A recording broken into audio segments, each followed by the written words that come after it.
Well, hello, stargazers. This is your astrologer, Ms. Jenny, with Primal Girl Wellness and Down to Earth Astrology. So we're going to be doing some relationship astrology and some natal astrology for Taylor Swift and Travis Kelce. The first video that we're doing right here is the relationship overview. This will be in 3 parts. So it's going to be the relationship, then it's going to be Travis, then it's going to be Taylor all by themselves. And the reason I'm splitting this up into 3 separate videos is because I know that I can be a little long-winded. And I think 30 minutes is plenty long for a video, and that may be all you can, sit down and listen to. So we're going to break this up into 3 parts for you. And I apologize for not getting to this sooner. But, listen, I was enjoying the little love festival going on with these two because they're just wonderful to watch. There is a genuineness and an authenticness between those two that is just impossible to ignore. And it was nice to have something good in the world to think about, to give us hope, right? So I've been avoiding kind of tainting that with an astrology examination because it's like, well, what if it's not real? What if this is all for the cameras? There's a mugging for, the thing. And I didn't want to spoil this moment of optimism for myself. And to be perfectly honest, Travis wasn't even on my radar until the Super Bowl, and all the noise about these two, and then the MAGA mouth breathers. Oh my God, jeez Louise. Oh my. So finally, I had to do it, and also too, I'm right now as we speak home sick with COVID. I have breakthrough COVID. I've had my vaccinations. So I've got nothing but time on my hands, but I don't have the mental wherewithal right now to go through 3 hours of video examination. So we're doing this in 3 parts. This is the first part. Taylor Swift and Travis Kelce, Love Unlimited. Part 1, the relationship overview. If you enjoyed this, subscribe, like, and stay tuned because part 2 and 3, Travis and Taylor separately, will be in the next videos. All right, we'll talk to you guys later. Bye. Alrighty, so this is the compatibility or synastry chart for Travis Kelce and Taylor Swift. We'll be doing your individual charts after this. Now, please note that we do not actually have a time of birth for either of them, so we're using the noon chart. So for those of you who don't have times of birth for charts around you, or you're on your first couple of dates and it's just a little weird to ask somebody on the second date what their time of birth is, because it will freak them out. They're afraid you're going to get all their secrets. You can get a lot of really meaningful information without the time of birth. So even if you just have the date of birth and the place of birth, you're still getting a metric ton of information if you know how to read the chart. So don't despair, my friends. And we're going to show you how we do it. So the first thing that's really notable about this chart is right here, right? They've got a sun-moon conjunction across the charts, which is a beautiful thing. One of the things that we love about sun-moon conjunctions in relationship charts is that it makes it really easy to be with somebody. There's a sense of being received and understood and just feeling at ease in this person's company that comes with sun-moon conjunctions. Now remember, we don't know what time of birth, what time either of these people were born, so the moon in both charts can be a little earlier or a little later than we're seeing here, but around the degree that's showing is what we're looking at. With sun-moon conjunctions, it makes it very easy to be in each other's company and get stuff done without getting in each other's way. And if you've ever been in long-term relationships or done teamwork, you know that the biggest challenge in a partnership of any kind, or even teamwork, is not getting in each other's way. So these two are able almost instantly to get into like a lockstep formation with each other, and do what they do naturally, and get on with their life and the rhythms of life and absolutely be in complete sync with each other. So that's a beautiful thing. And it's good for all relationships, right? Because it makes it easier to be friends. So I'll give you an example. I have a friend who is, we have a sun-moon conjunction across our charts. I've known him for 40 years. We're not romantically involved. But I've known him for 40 years. It's very easy to be in his company. I don't feel like a weirdo around him. He doesn't feel like he's being judged around me. It works. And it's a powerful, powerful magnet between people when you have sun-moon conjunctions, because only with sun-moon conjunctions are you going to feel that level of ease and relaxation and comfort in the presence of another person. And these two have it together, which is a beautiful thing. The other thing that you're probably seeing, and I'm sure the other astrologers have talked about that, is that Venus-Mars conjunction. which in Scorpio, which is a very sexy, high chemistry aspect, and we'll get to that in a minute. Now, Venus-Mars conjunctions can be tricky. Any of the sexual aspects between charts can be tricky because your libido or your gonads are literally the last thing you want making decisions for you, and it can cloud your judgment. Many people have made major life mistakes getting involved with people solely because their gonads are making the decisions. We all know these stories if we have not already been these people. So the Venus-Mars conjunction, it should be what is it, a spice or a flavor to add to the pot, but it should not be the only ingredient in a relationship. Luckily for these two, it is not the only ingredient. So, and it does add powerful flavor to the relationship. Mostly because the sexual chemistry between them is so on point. There's a lot they just don't have to say to each other because they get it. There's almost like this sexual, especially with a Scorpio involved, there's almost like this sexual telepathy where they just know, they just instinctively know, right? Whatever it is, it doesn't need to be said because they can feel it. That's a beautiful thing. It's also very intoxicating and very addictive. So let's see if there's other parts in chart that support a long-term relationship, because without other strong long-term relationship aspects, that Venus-Mars conjunction will be extremely complicated because you'll play the devil trying to get out of the relationship with that operative. Okay. So the other thing we're looking at are so we've done the sun moon across the charts. Now let's look at the moon in the other. So on the other side of this, Taylor's got a moon Jupiter conjunction, and it's conjuncting his Jupiter. So Travis essentially has Jupiter conjunct her Jupiter and conjunct her moon. And remember, the moon can be a little earlier or later because we actually don't know what time of birth she was born. Now, with a moon Jupiter conjunction in Cancer, it makes it very easy to connect with people. It's a very emotionally driven, nurturing, protective placement, this moon Jupiter, and there's a lot of ethics involved, right? So ethical behavior, doing the right thing, is very important to people with moon Jupiter conjunctions, especially moon Jupiter conjunctions in Cancer, because they're very much about making meaningful connections with the people. So we can see why Taylor Swift is extremely popular with the public. Right? And also, too, what you may or may not know about her, I mean, I don't know her personally, so I have no idea, but that moon Jupiter gives her, in Cancer no less, gives her an outstanding sense of humor. So she's a funny one. And my best guess is that away from the public eye and all the flashing cameras and, rabid fans and rabid Taylor haters, that she's essentially a really sweet, loving, and funny as all get out kind of girl, which is great, right? We need more people with senses of humor. So she's got a finely developed sense of humor. Now, with his Jupiter there, what this also means is that they share a very good humorous spirit. He makes her laugh. She makes him laugh. They laugh with each other. And that's a beautiful thing in a relationship. You need people in your life that get you and make you laugh. Or at least laugh the same jokes you do. So there's a lot of good humor in this relationship between the two of them. Now his Jupiter conjunct her Jupiter is just a beautiful, beautiful, easy aspect. They lift each other up. It's very supportive, going back and forth between them. His Jupiter on her moon is also a really nice aspect to have, because Jupiter conjunct that moon will make him very forgiving of anything she does, that may not be ideal or that he wouldn't tolerate in other people, whether it was accident or deliberate.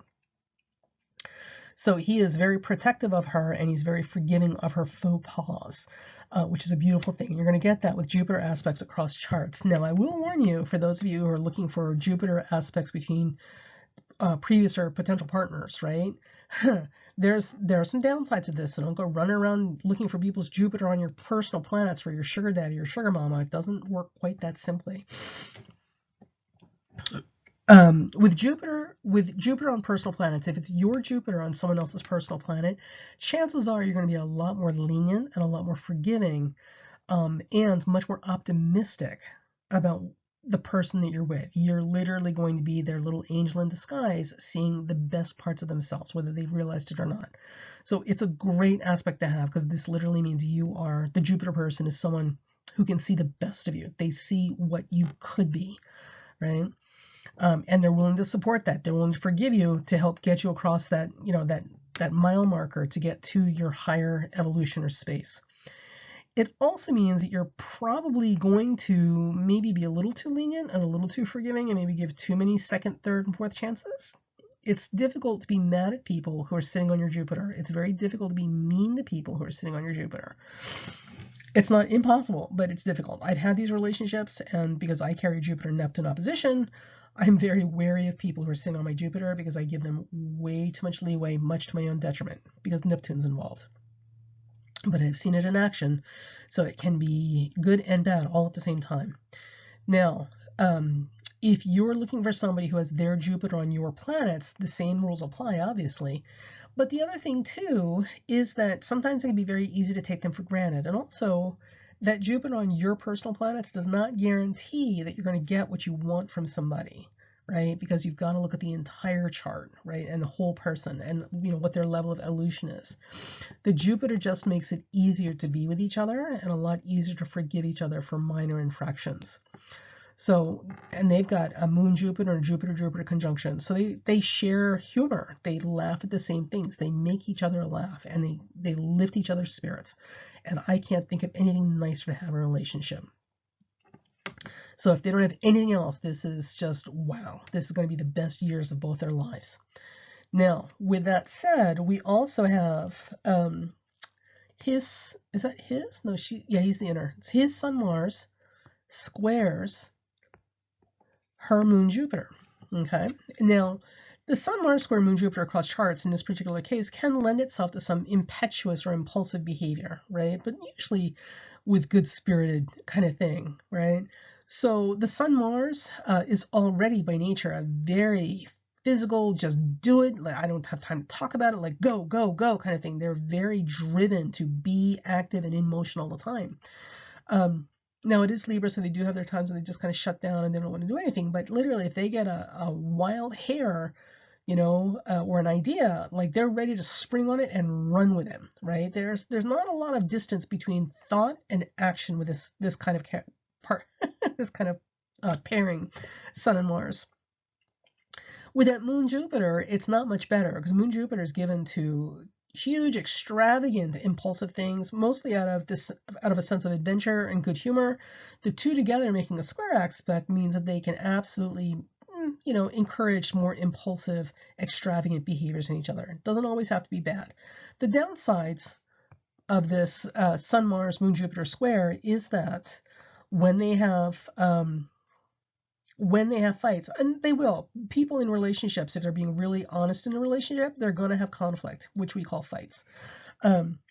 Boy, they're going to have some huge, dramatic fights. And believe it or not, he's the drama queen, not her. So that Moon Jupiter conjunction, it likes to keep it on the down low. And also, too, remember, she's got Mars and Scorpio over here. She is absolutely all about self-control, right? And conducting yourself appropriately in public. And she's got that self-control in spades. So this is not a woman who's prone to theatrics and dramatics in public. And if you're not sure, remember what happened that one, I think it was a Grammy Award or something, when, who was it? Was it Kanye West? I think it was Kanye West, like literally lost his damn mind and jumped up on the stage and took her trophy and like started talking over top of her like oh my God. And she handled it with grace and aplomb because we don't make scenes in this house. That's her thing. But behind closed doors, that's a whole other conversation. Don't you kid yourself. Because that Jupiter, you know, Jupiter is a fiery planet, and Jupiter can absolutely go rock'em sock'em robots with the best of them. In her particular case, because of the Cancer placement and the Mars and Scorpio, she's just not prone to doing it in public. Now, with him, and this is why I say he's the drama queen, with him, he's got a Sun-Mars conjunction in Libra. So, you know, again, there's not a lot of distance between thought and action. So when he finally gets to the point where he's so wound up, like he's, you know, I've had enough, right? He doesn't think about where he's at. He doesn't think about who's around. He just blows, right? So, you know, these two tend to draw very passionate responses from each other and lots of impulse and lots of emotional kind of impetuous sort of thing. So it's absolutely possible that these two, when they do have conflicts, have really dramatic ones. And he will be the drama queen, not her, not her. But we'll never know because she will not let this be out in the public. This is not the way we do things in this house. Okay. Now, his Mercury is squaring. It was just here. Hang on a second. Oh, God. Sorry, kids. I've got COVID. My brain is not as functional as I need it to be right now. Okay. His Mercury squares her moon. No, she's the outer chart, the sun. His Mercury squares her sun. So with a Mercury sun square like this, typically what you get is somebody whose opinions may conflict or challenge with your identity. So she's a very optimistic person, Sun in Sagittarius. She loves ideas and like bouncing them around like bubbles in the air. And sometimes she needs to just play with ideas before she commits to anything. So discussing something, she's one of these people who likes to talk about things for hours, days, weeks, months, and then at the end of it decide, yeah, I'm not going to do that. She's one of those people. I had an ex-boyfriend like that. I know I can't. I'm more like him. Like Jesus, thought, action, go. So with that said, his Mercury is kind of like that needle that runs around accidentally popping balloons. So she may have these grand visions. She's kind of toying with ideas in the air, and he's reflexively, he's not even thinking about it. He's just reflexively kind of saying something that just kind of takes the air right out of the balloon, like, bursts her balloon of optimism, which is going to be challenging for her because a lot of her identity has a lot to do with her optimism, right? And this love of ideas, which could be where all of this conflict and these behind the scenes theatrics, these very theatrical conflicts may be coming from. So it's a bit of a challenge, but they will get through it because everything else in the chart is so strong and so supportive that it'll take a little bit, but once all the feathers have stopped being ruffled, it'll be very easy for them to get back to what's real and what matters. But between here and there, oh my God.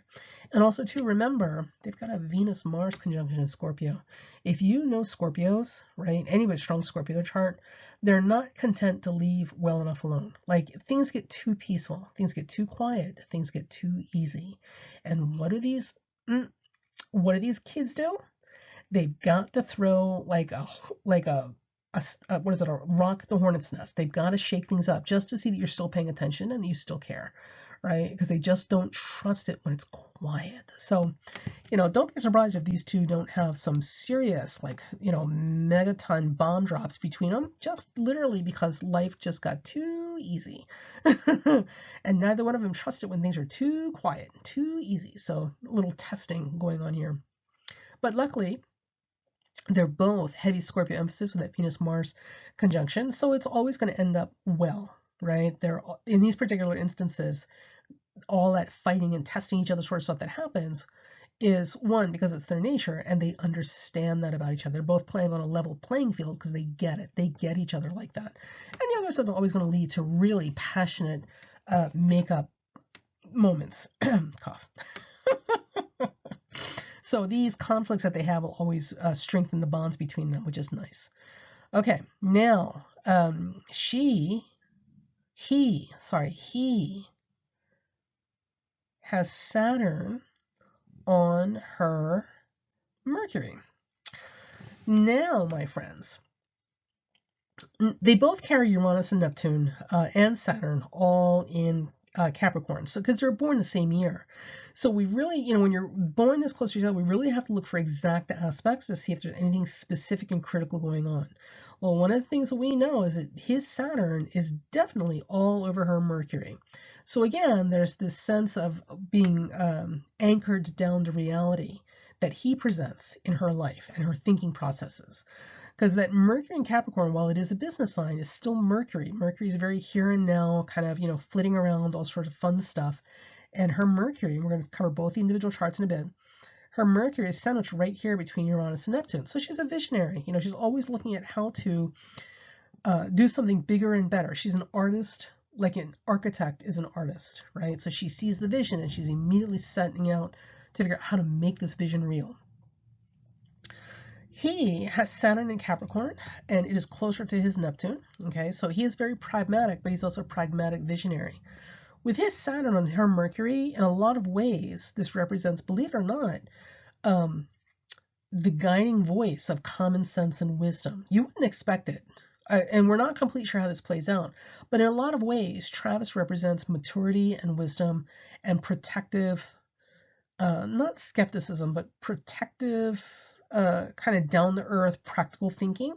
So he's not, it's like a parent and a child. A parent has experienced more, so their conservatism and their restraint is not because they're trying to keep the child from growing as much as trying to keep the child moving in a direction that's best for them, because they already know what's going to be ahead if they go in the other direction. So Travis represents this very stabilizing, right, and very structure building kind of element in her life. Now, what's interesting with that, and also on the other side, I just want to say, when you have Saturn Mercury conjunctions across chart, it can be complicated, challenging. It can be challenging because Saturn can feel like a wet blanket, like a big old heavy wet blanket on all your ideas, on all your thoughts and opinions. Like, it's just like, I mean, is there anything I'm saying that you agree with? It can be that way. I mean, it largely depends on the development and evolution of the Saturn person and also the Mercury person. So it's not quite so cut and dry. Saturn people can be your best friends because they will always tell you the truth. Well, at least the painful truth that nobody else wants to hear.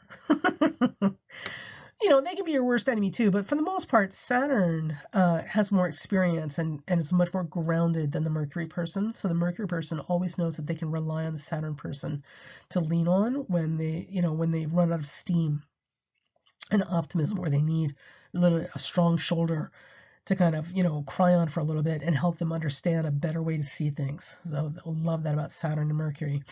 Now, with his Saturn also too, because he naturally carries a Saturn-Neptune conjunction, which makes him a visionary, again, the whole architect thing. But his Saturn is also, because of that, conjunct her Neptune and Mercury. So together, and here's what's exciting about looking forward in the future, together, these two have the potential and opportunity and possibility of creating tremendous legacy between themselves, because Neptune is the visionary, it is the dream, right? It's the secret things that we hold near to our heart that we never tell anybody about, because we don't want anyone robbing us of that joy, that optimistic joy that this thing, whatever this thing is still possible. With Saturn there, Saturn builds dreams. Saturn will take whatever your vision is and help you build it. Now, of course, understand, again, this all depends on the evolution of the person you're dealing with. Saturn can still instead choose to be the big wet blanket that just never lets you do anything because they're so cynical, and negative. But all that depends on the person you're with. I don't think this is the case with them.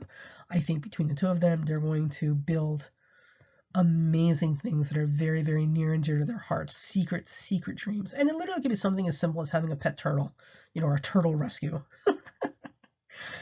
or I don't know, swimming with dolphins. It could be something so mundane and simple that it seems hard to believe that that's a secret dream, but it's there, and he's all about helping her build that. So I love that for them. And also too, the other way, with Mercury and Neptune on his Saturn, is she helps soften a lot of that jaded cynicism that comes with Saturn, especially Saturn in Cap. So she helps make the world an easier place to be soft in, which I love also. Now, she has Venus in Aquarius, so she is absolutely a very independent girl. We know that about her. And she's very community-minded, and she loves people, and she loves friends. This is why she's so accessible to her fans, because she's genuinely comfortable and at peace and at ease with, the world at large. It's probably why the MAGA people hate her. Jesus, those guys. Anyway, there's a whole conversation about that as well. So this shouldn't be a big issue, but I will tell you, it could present some small problems in a relationship because he has Venus in Scorpio. Now, they're not in aspect to each other. It's wide, right? It's a wide square. But what may happen, because she is so open and so accessible, and his Venus in Scorpio is not trusting at all. He's very much like the big old junkyard dog, like guarding the property. like he's always watching and preparing and keeping an eye. He doesn't trust anyone. Like he's very private. Um, and he also knows that people can be awful, right? He's got a really, and remember, he's got Saturn in Capricorn too. So he's got a very wizened kind of view of the world. And with Venus and Scorpio being this kind of big, good looking man, I'm sure he's the pro football player, I'm sure he's seen some stuff. So, you know, he's got a very, not gullible is the description, right? Not gullible personality. So with her being very open and, you know, friendly, and she doesn't see things in terms of, you know, sex and romance. She really wants a friend. She wants to be friendly and she wants friends, which is a beautiful thing. He is like the big beast walking around behind her, making sure that you are okay, you know, and you're not going to hurt her. So that can present some conflicts, right? Because Venus in Aquarius does not like being hemmed in, but that Venus in Scorpio is also not interested in being around random people all the time. And who is this character? What do they want? You know, kind of thing. And that may wear a little bit. So that will take some adjustment between the two of them, and some boundaries. Because he also, with Venus in Scorpio, is not a huge fan of boundaries unless they're his. And Venus in Aquarius doesn't really have boundaries. I mean, they do, but not really, because they're very transparent. It's all out there, you know. So they don't understand this they don't like double standards, right? So they don't understand this thing about why is it okay for you to go through all my stuff and have all these things, but I can't, you know, do the same with you. They really just like double standards. And he, with that Venus in Scorpio, oh honey, please. As much as we want to love him, he is still all about double standards. Okay. Um, and finally, I just wanted to finish with, well, yeah, we're at 24 minutes. We're going to kind of leave this here. Now, we're going to get into more stuff in the next video, so hang tight and let's go take a look at what else is going on here.